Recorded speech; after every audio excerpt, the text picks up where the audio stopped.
In the bustling city of Oakland, California, the morning sun cast long shadows across the police department's parking lot as Lieutenant Patricia Richardson gathered her belongings from her modest sedan. After 23 years in law enforcement and a recent promotion to deputy chief in Atlanta, she had accepted the position of police chief in Oakland, though she hadn't officially announced it yet. The department desperately needed reform, and she was determined to be the change. As she walked toward the station in civilian clothes, two officers lounging by their patrol car caught her attention. Their laughter echoed across the lot, and their words made her blood run cold.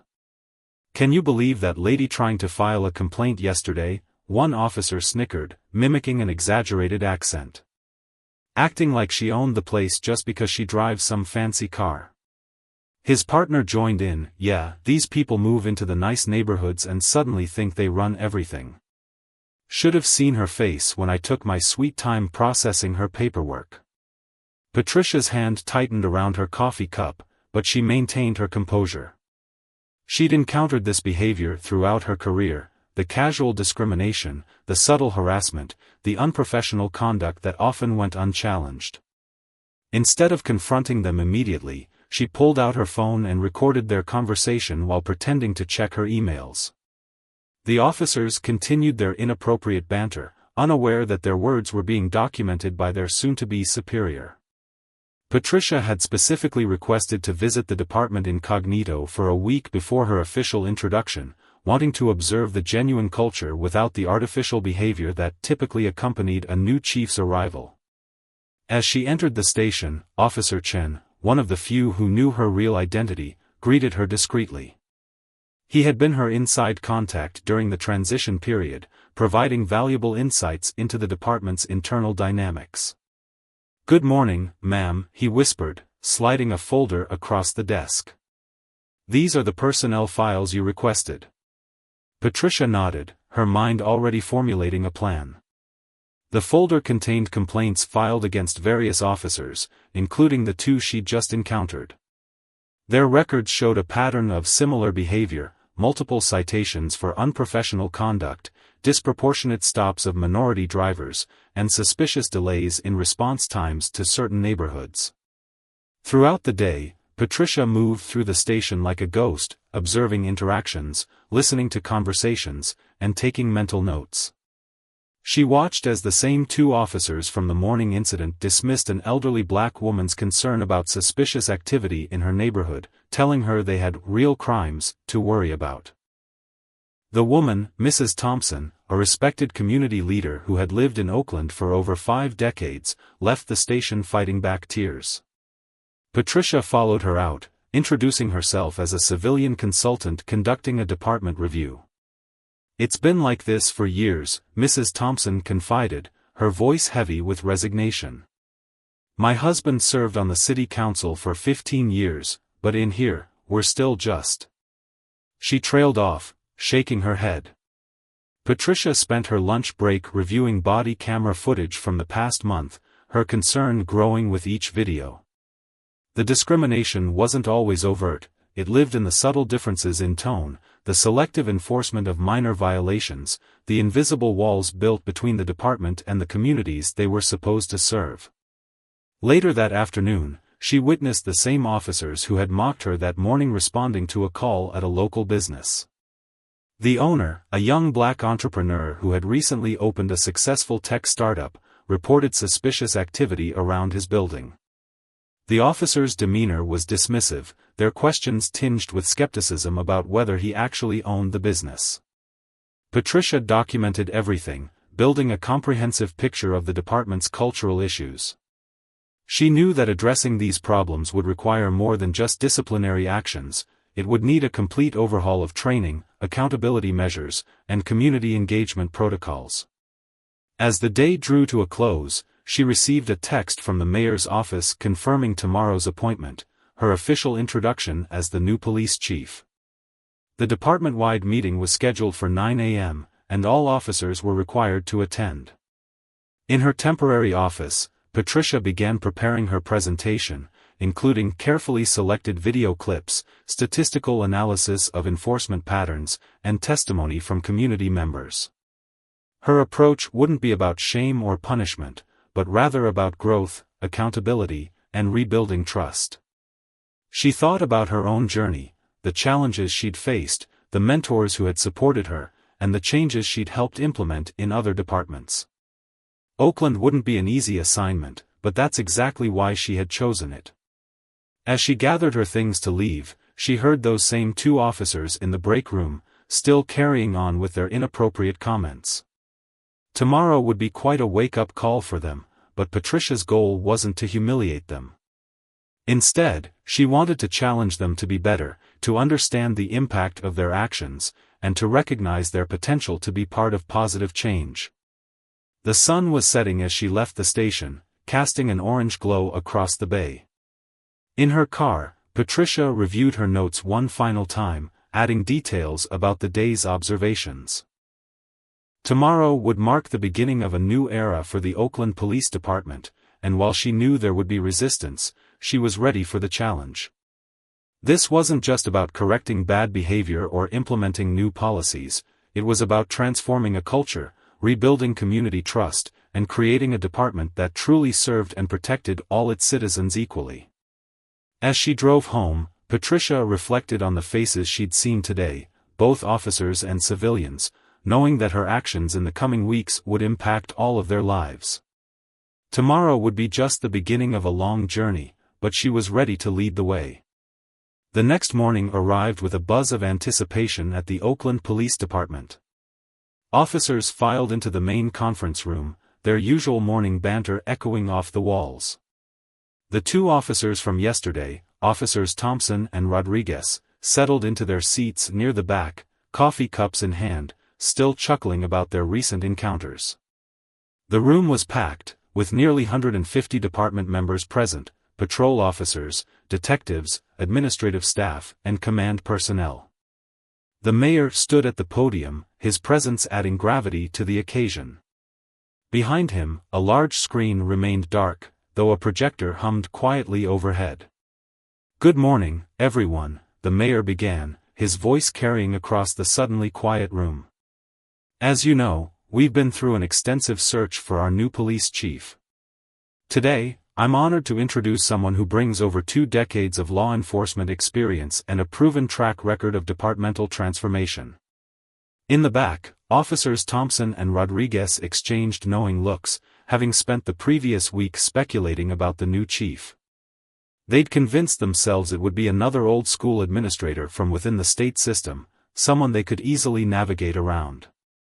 "Please welcome your new police chief, Patricia Richardson," the mayor announced, gesturing toward the side door.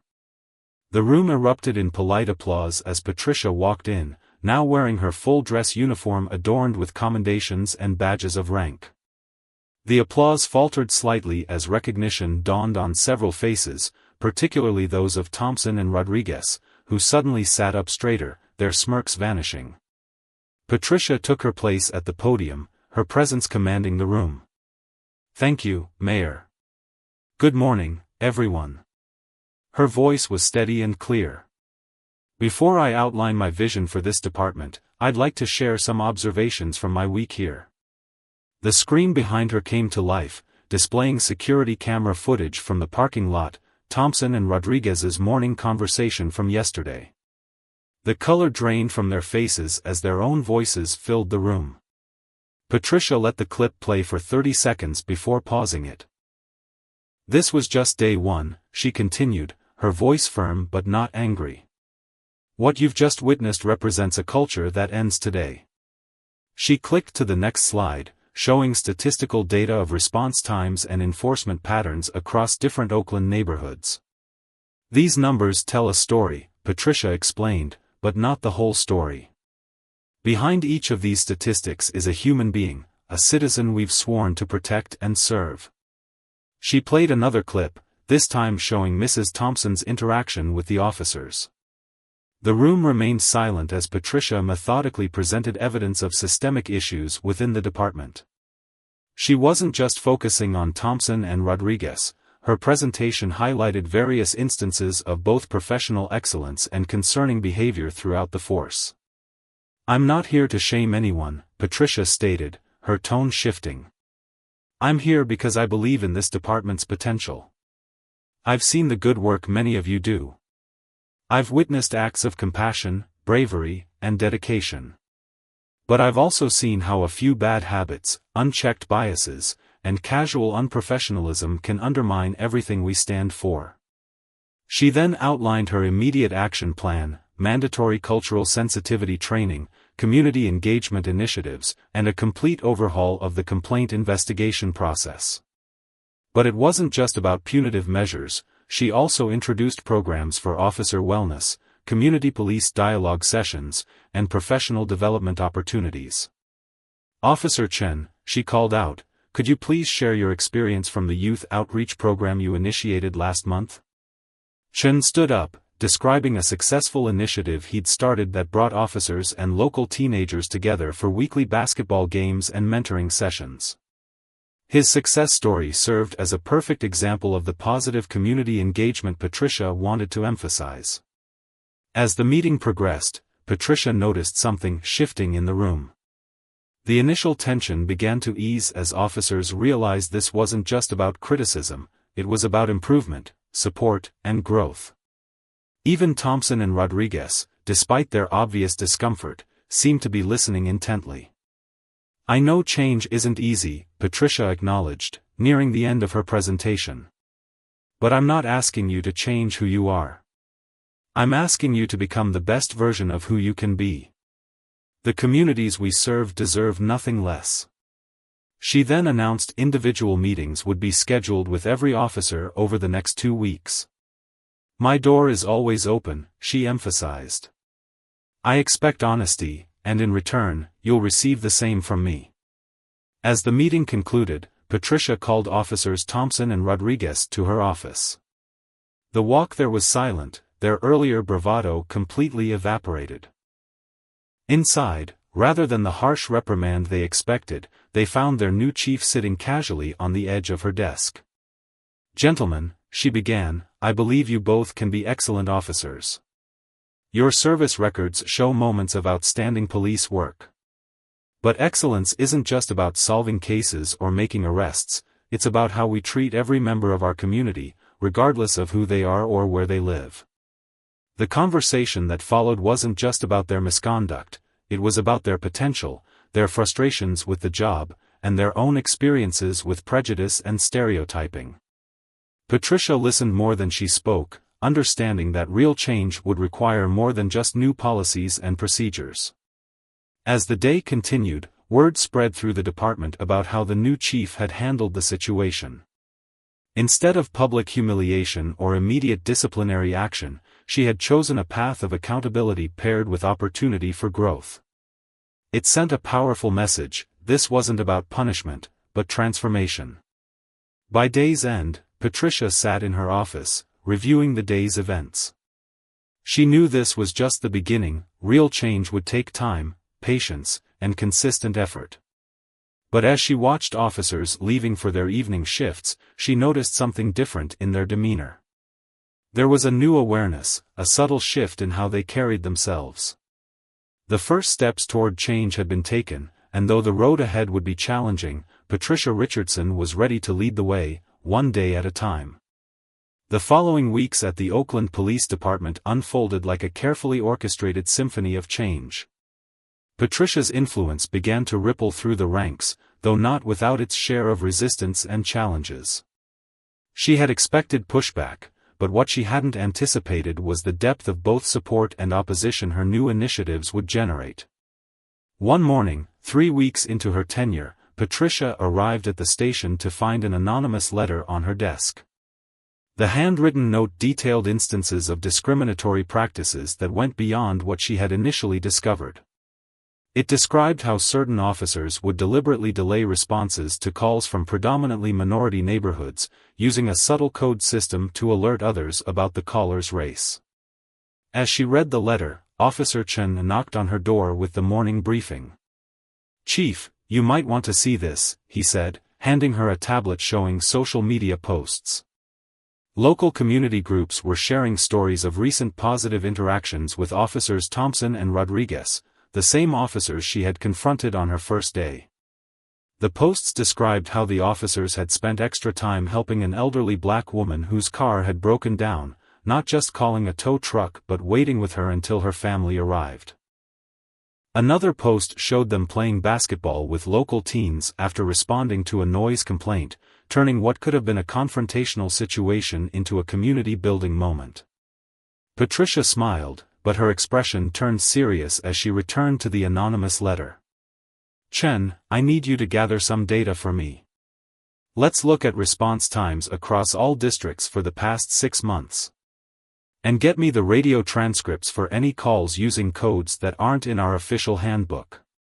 As Chen left to compile the information, Patricia's phone buzzed with a message from Mrs. Thompson, the community leader she'd met on her first day. "Chief, we need to talk. There's resistance brewing, and not just from where you'd expect." That afternoon, Patricia met Mrs. Thompson at a small coffee shop away from the station. The older woman looked troubled as she stirred her tea. "Some of your officers are doing wonderful work," she began, "but there's a group that's not happy with the changes. They're subtle about it, but they're undermining your efforts." Mrs. Thompson explained how certain officers had been spreading rumors in the community, suggesting that the new policies were making the neighborhoods less safe by forcing officers to hesitate in dangerous situations. They were manipulating statistics, taking longer to respond to minor calls to skew the response time data. Back at the station, Patricia found officers Thompson and Rodriguez waiting outside her office. Their transformation over the past weeks had been remarkable, but today they looked concerned. "Chief," Thompson began, shifting uncomfortably, "we need to tell you something. Some of the senior officers, they're not happy. They're planning to file a formal complaint with the police union, claiming your new policies are creating a hostile work environment." Rodriguez added, "They've been pressuring officers to choose sides. Many of us want to support your changes, but they're making it difficult. Yesterday, my backup was delayed by 10 minutes on a potentially dangerous call. They said it was a radio malfunction, but..." Patricia listened intently, her mind already formulating a strategy. The resistance she was facing wasn't just about racial bias, it was about power, control, and fear of change. Some officers felt threatened by the new accountability measures, while others worried about losing the informal authority they'd held for years. That evening, Patricia called an emergency meeting with her command staff. As they gathered in the conference room, she noticed the subtle divisions: who sat with whom, who avoided eye contact, who seemed eager to speak. "I'm going to be direct," she began, standing at the head of the table. "We have a cancer in this department. It's not just about racial bias, it's about integrity, accountability, and what we stand for as law enforcement officers." She played recordings of radio transmissions showing the deliberate delays, displayed data revealing the pattern of selective enforcement, and shared redacted versions of officer testimonies about the pressure tactics being used. "This stops now," she declared, her voice firm but controlled. "I understand change is difficult. I understand some of you disagree with my methods. But what's happening now isn't disagreement, it's sabotage. It's a betrayal of our oath to serve and protect." Patricia then revealed her next move. She had already contacted the State Oversight Committee and the FBI's Civil Rights Division. "I didn't want to take this step," she explained, "but I will not allow a few resistant officers to undermine the safety of our communities or the integrity of this department." The room erupted in heated discussion.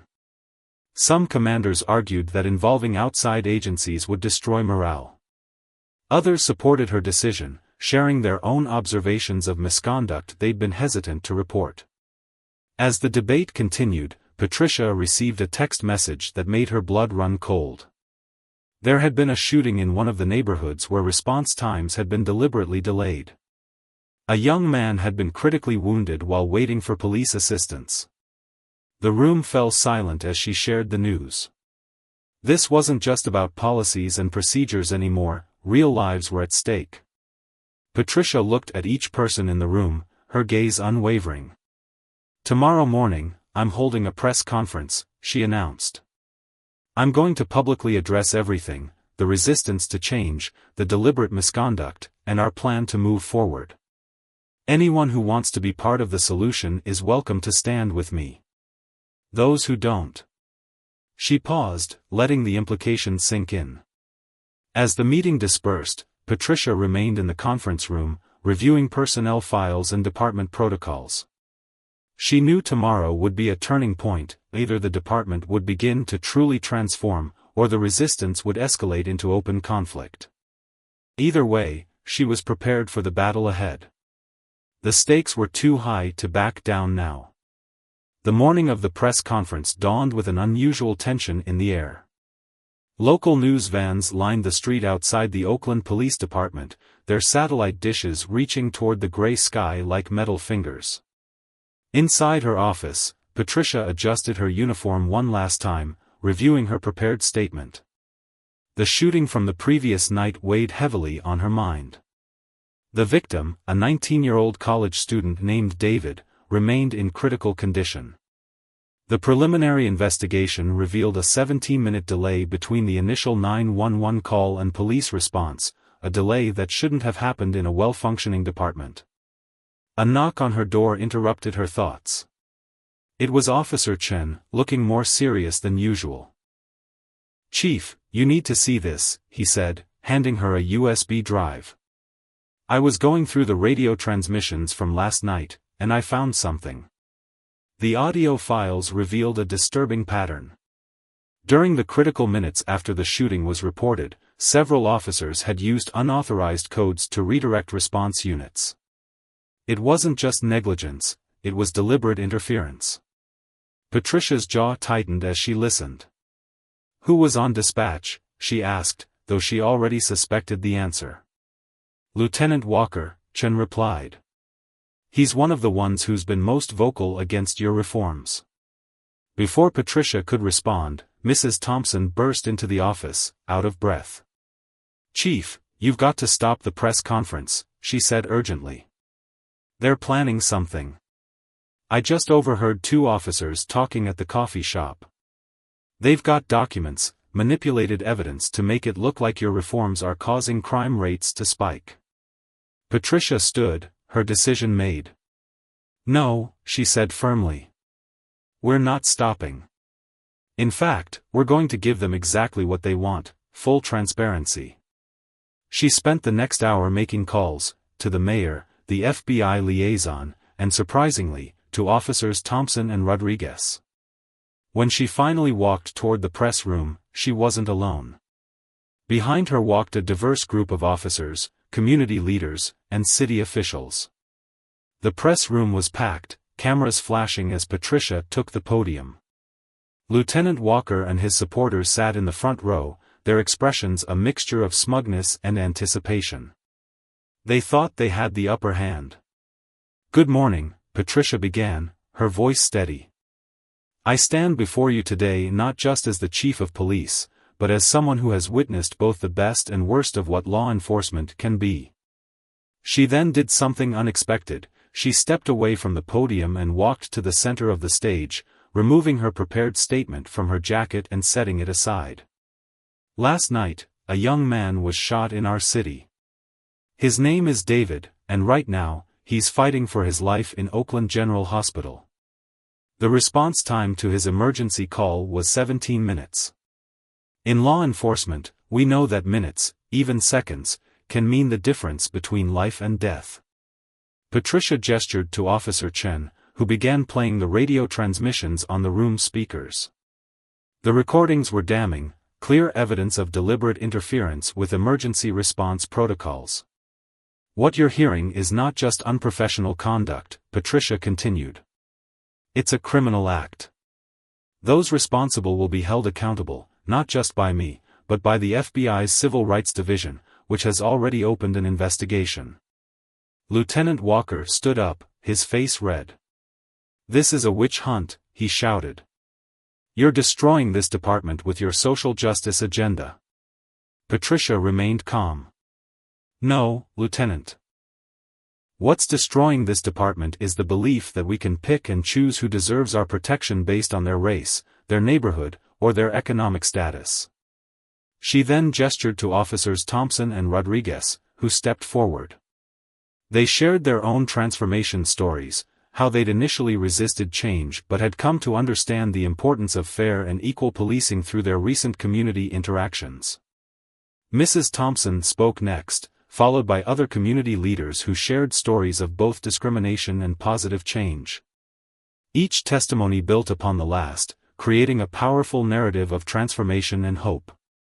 As the press conference continued, Patricia revealed her comprehensive plan for departmental reform: body camera requirements with civilian oversight, mandatory response time reviews, community engagement metrics tied to promotion considerations, and a new anonymous reporting system for both citizens and officers to report misconduct.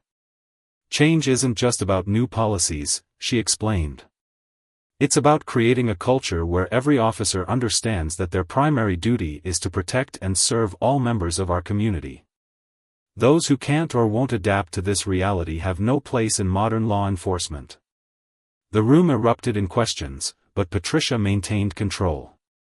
She addressed each concern methodically, backing her responses with data and concrete examples. When confronted with the manipulated crime statistics that Walker's group had prepared, she was ready with accurate data verified by independent auditors. As the press conference drew to a close, Patricia made one final announcement.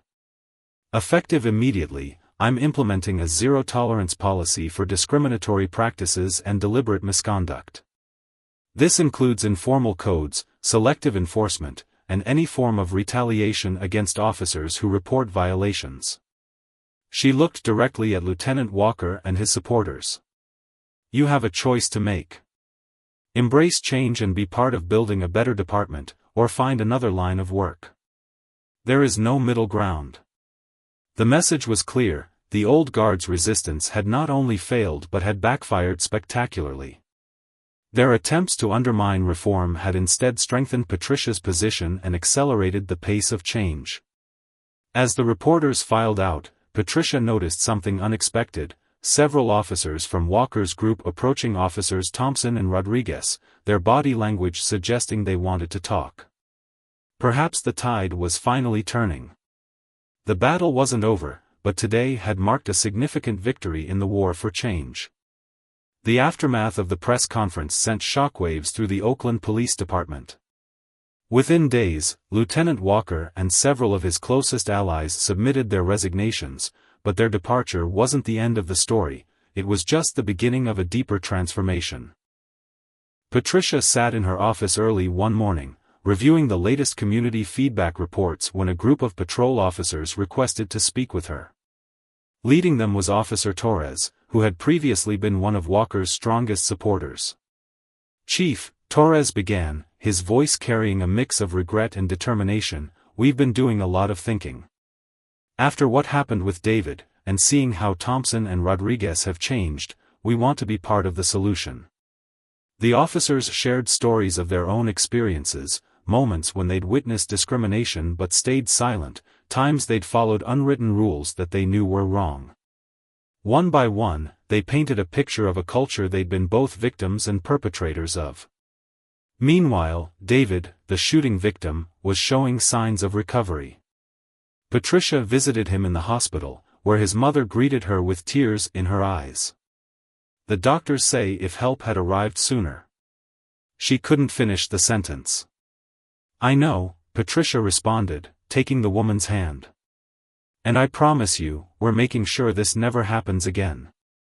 Back at the station, Patricia launched what she called the Bridge Program, an initiative pairing officers with community members for regular dialogue sessions.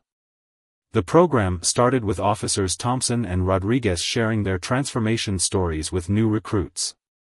"I used to think being tough meant being distant," Rodriguez explained to a room full of attentive faces. "But real strength comes from connecting with the community we serve." The changes weren't just procedural. Patricia instituted regular neighborhood walks where officers would patrol on foot, engaging with residents and business owners. She established monthly community forums where citizens could voice concerns directly to department leadership. One afternoon, while reviewing applications for new positions created by the recent resignations, Patricia received an unexpected visitor, the daughter of Lieutenant Walker. She was a recent police academy graduate who had been struggling with her father's actions and their implications for her own career. "I didn't agree with what my father did," she explained, sitting across from Patricia. "I want to be part of the new generation of officers you're building here. I want to prove that his mistakes don't define my path." Patricia studied the young woman, seeing the sincerity in her eyes. "Your father's actions are his own," she replied. "You'll be judged by your actions alone." The department's transformation began to show measurable results. Response times improved across all neighborhoods, complaint rates dropped, and community satisfaction surveys showed significant positive changes. Officers reported higher job satisfaction, and recruitment applications increased, particularly from minority candidates. One morning, Patricia received a call from Mrs. Thompson. The community leader's voice was filled with excitement. "Chief, you need to see this," she said. "Come to the community center after your shift."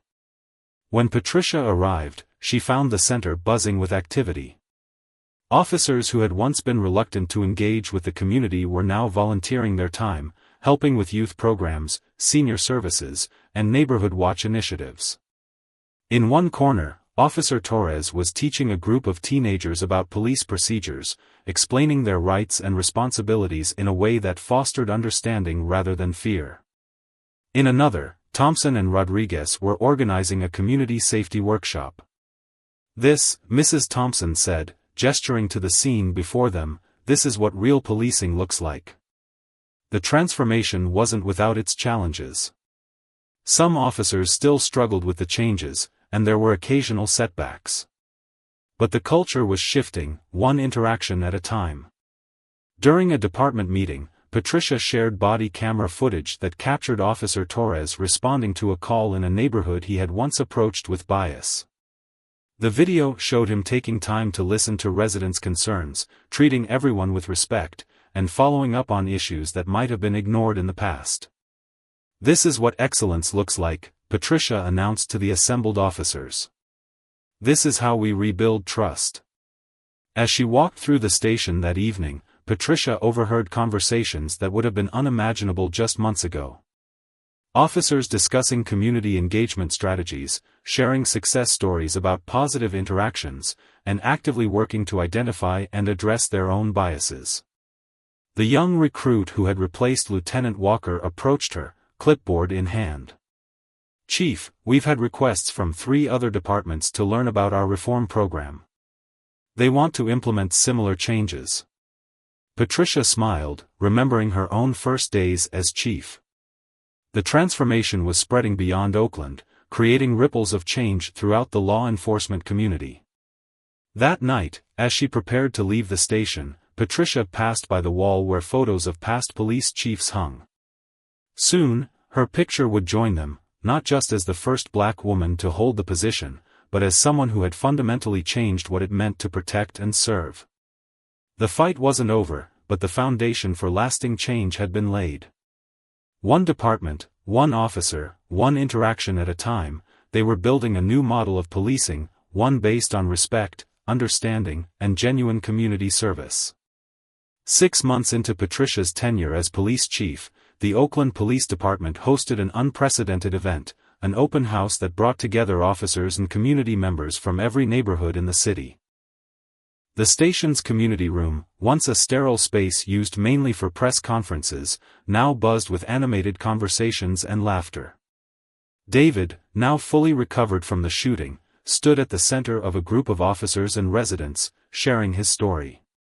His presence was particularly meaningful. He had chosen to become part of the solution rather than letting his experience embitter him against law enforcement. "When I was lying in that hospital bed," David explained to the attentive crowd, "I had every reason to hate the police. But Chief Richardson showed me that change is possible when people are willing to listen and learn from each other." Patricia watched from the doorway, noting how officers Thompson and Rodriguez, once symbols of the department's problems, now led a discussion about community-oriented policing. Their transformation had become a powerful example for others in the force. The celebration was interrupted by an urgent call. A hostage situation had developed at a local bank. As officers rushed to respond, Patricia noticed something remarkable: the seamless coordination between units, the absence of the old discriminatory code words, and the immediate response regardless of the neighborhood. At the scene, Officer Torres took the lead in negotiations. His approach reflected the department's new training, focusing on de-escalation and understanding rather than immediate force. The situation was particularly tense as the suspect was a young man from one of the communities that had historically faced police discrimination. "Talk to me," Torres called out, his voice steady and compassionate. "Let's figure this out together."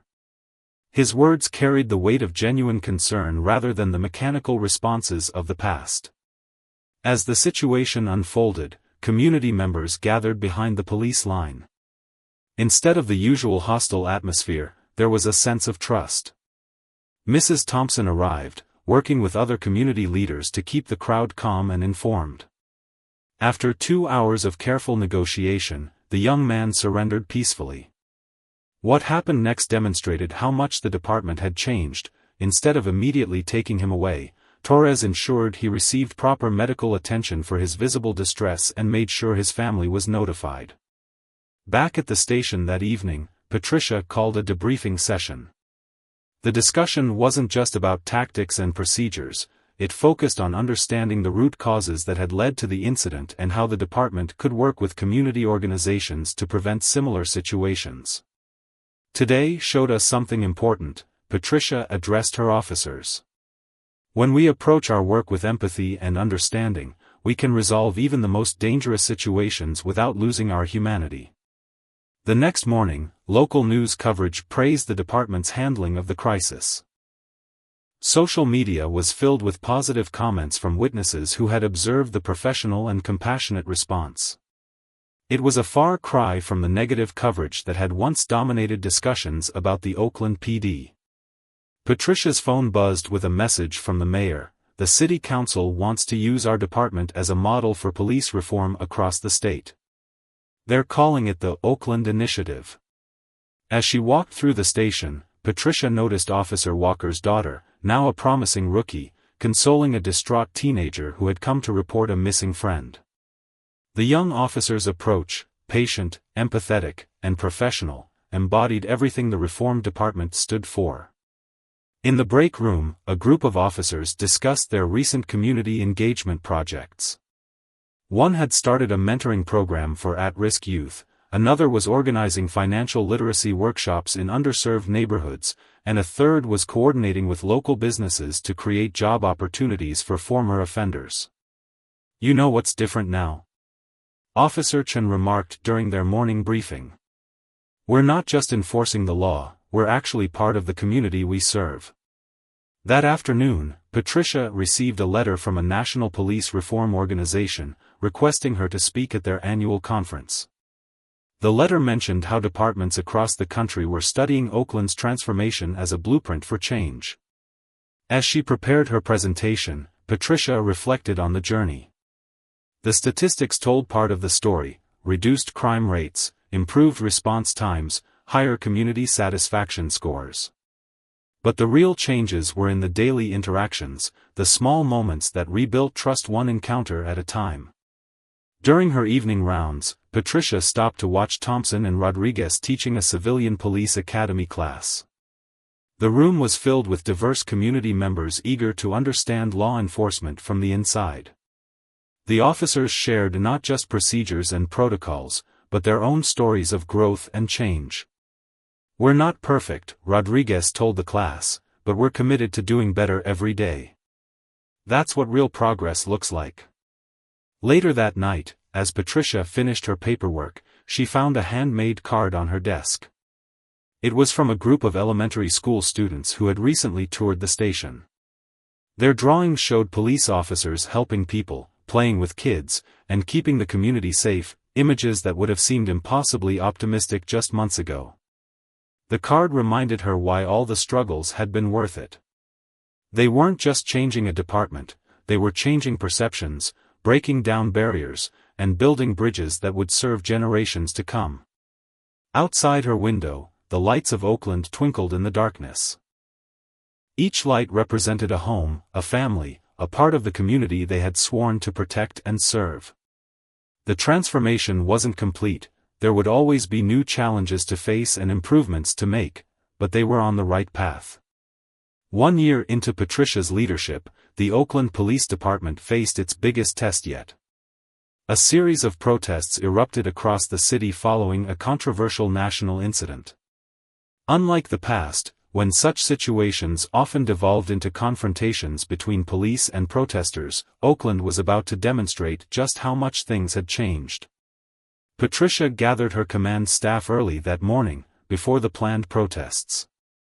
"Today isn't about us versus them," she emphasized, standing before a map of the protest routes.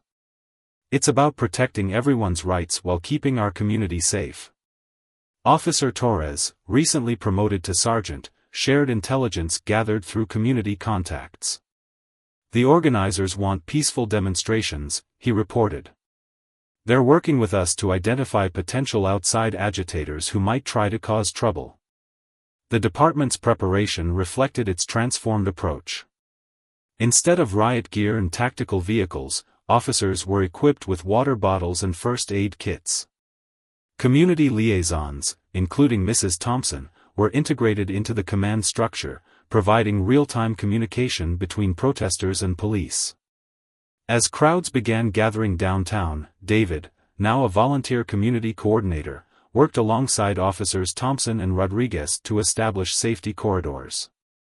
The officers, who once would have viewed protesters as adversaries, now engaged in respectful dialogue with demonstration leaders. "Remember," Patricia's voice crackled over the radio, "we're guardians, not warriors. Our job is to protect constitutional rights while ensuring public safety." The contrast with previous years was striking. Where there had once been tension and mistrust, there was now cooperation and understanding. Officers helped elderly protesters find shade, ensured water stations were accessible, and even assisted in keeping protest routes clear of traffic. A tense moment arose when a small group of masked individuals attempted to vandalize a storefront. Before the situation could escalate, something remarkable happened. Protest organizers, working in coordination with nearby officers, formed a human chain to isolate the troublemakers. Officer Walker's daughter, now known by her first name Isabel, approached the group.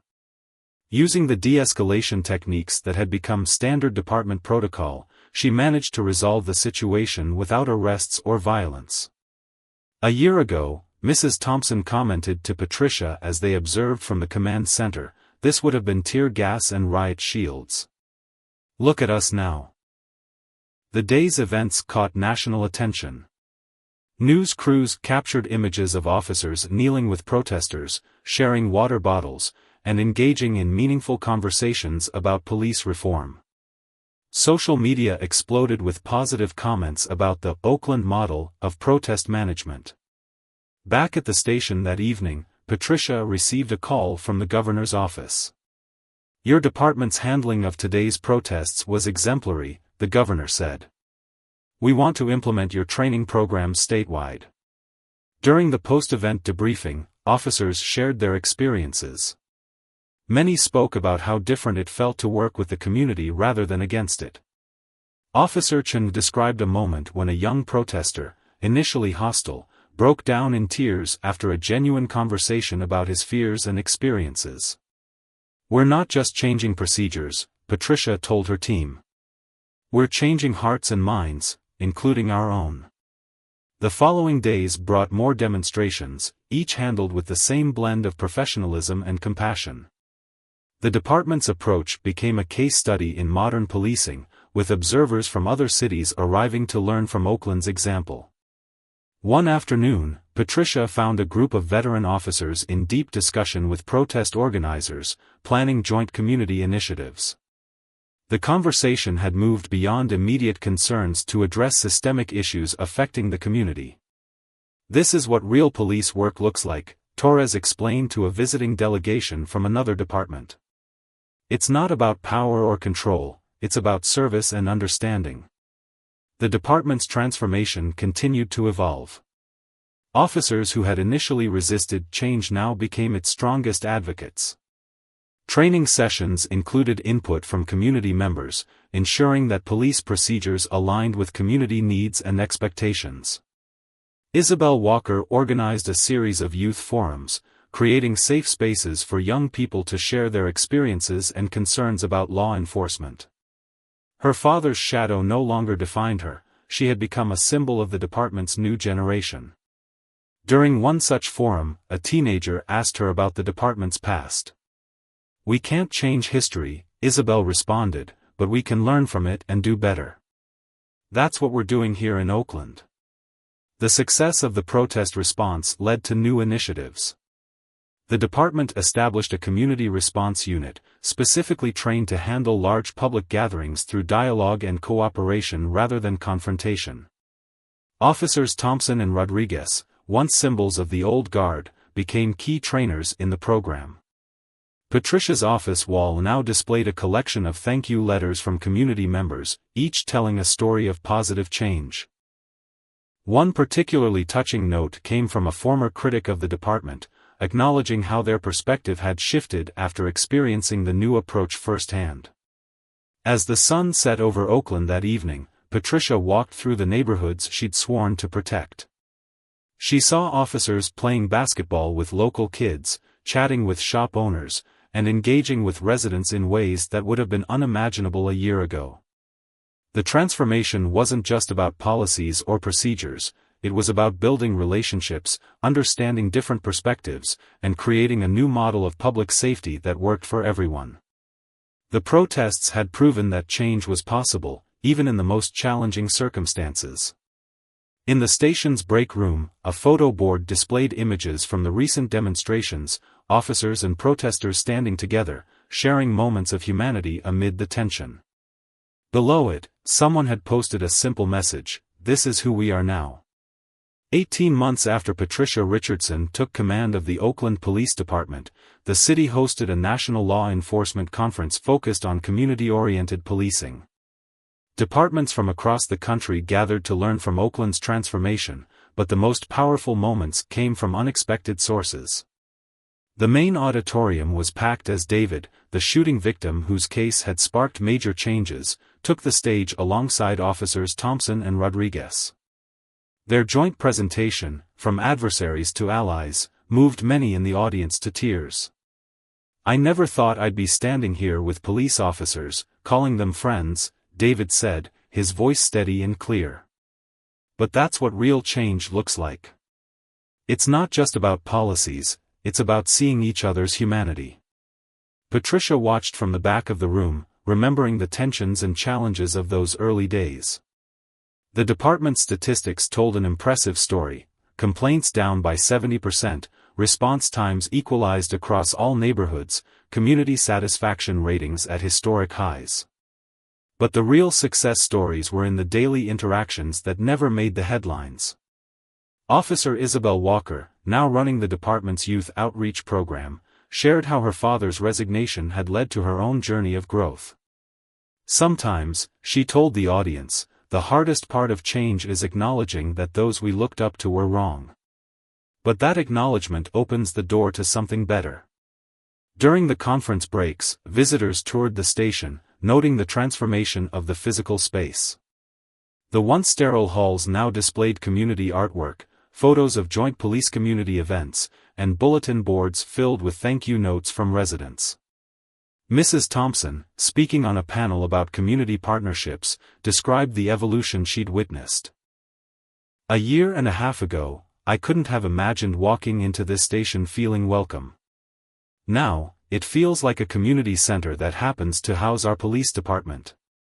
The conference's highlight came when Sergeant Torres led a demonstration of the department's new approach to crisis intervention. Using body camera footage from recent incidents, he showed how empathy and understanding had replaced confrontation and force. "We're not just enforcing laws," Torres explained. "We're building bridges, solving problems, and earning trust one interaction at a time." Patricia's keynote speech focused not on the department's successes, but on the ongoing journey. Reform isn't a destination, she emphasized. It's a continuous process of learning, growing, and adapting. We succeed not when we're perfect, but when we're honestly addressing our imperfections.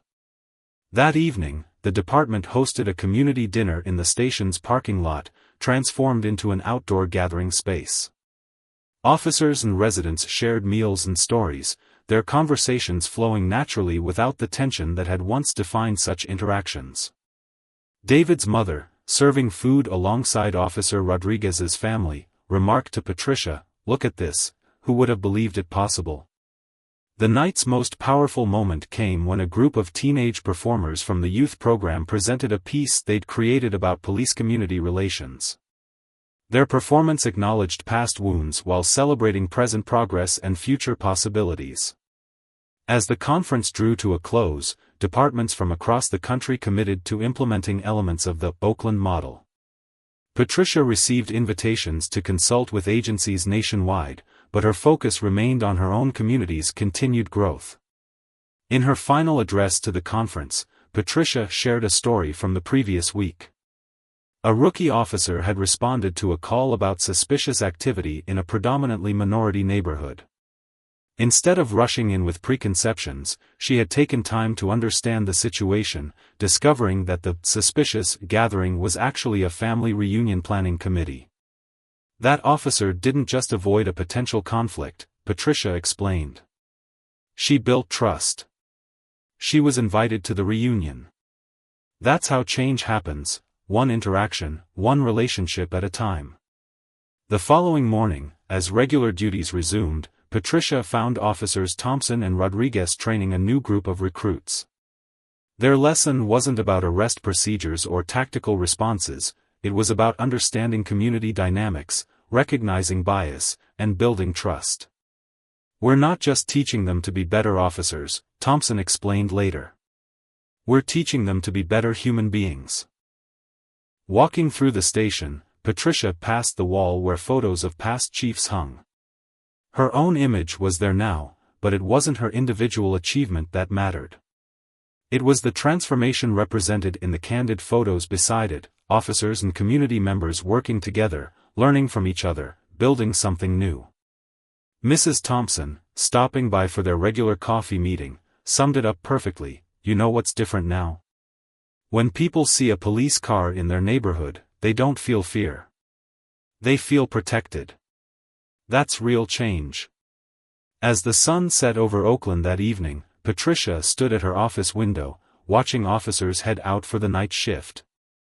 They moved with confidence tempered by humility, authority balanced with compassion. The department wasn't perfect, no organization is, but they had created something remarkable, a model of policing based on mutual respect, understanding, and genuine service. A frame on her desk held the anonymous letter that had started it all, now serving as a reminder of how far they'd come and how far they could still go. Beside it sat a new recruitment poster featuring a diverse group of officers and community members, with words that captured their transformed mission: "Together, we serve. Together, we grow. Together, we are Oakland."